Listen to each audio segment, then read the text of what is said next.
Mardi 9 juillet, voici le replay de l'actu. Des élections législatives d'ici février, une constitution soumise à référendum, puis une présidentielle, l'Égypte dévoile son calendrier de transition politique au lendemain d'un bain de sang qui a fait 51 morts au Caire. L'annonce du président par intérim Adli Mansour a été dénoncée par les frères musulmans, le parti du président déchu Mohamed Morsi.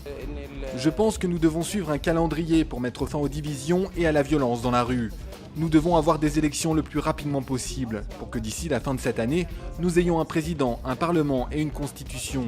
C'est comme ça que nous pourrons surmonter la crise et les divisions que nous voyons dans la rue en ce moment.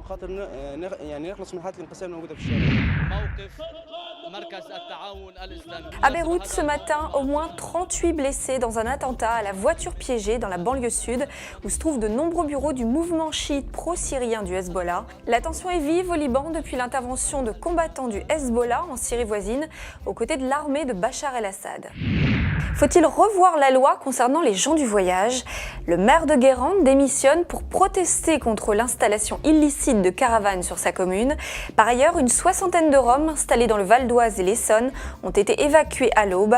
Manuel Valls justifie ces expulsions au nom de la loi, mais déplore les récents propos de Christian Estrosi. Nous continuerons avec méthode à évacuer ces campements. Il n'est pas acceptable qu'il y ait des occupations illicites de terrains publics ou privés.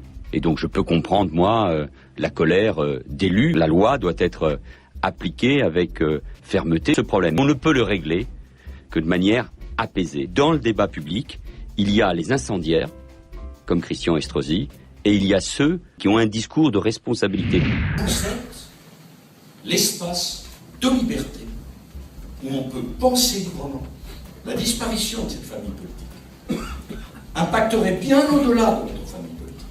Ça m'a paru suffisamment important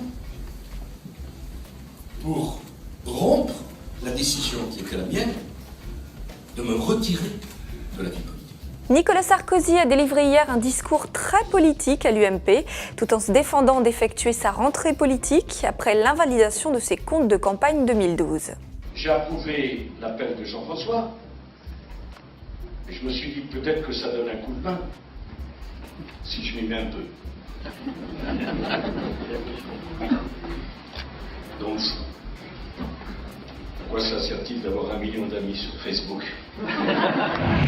Une fleur cadavre, la plus grande au monde avec ses 2,40 m, vient d'éclore à Bruxelles.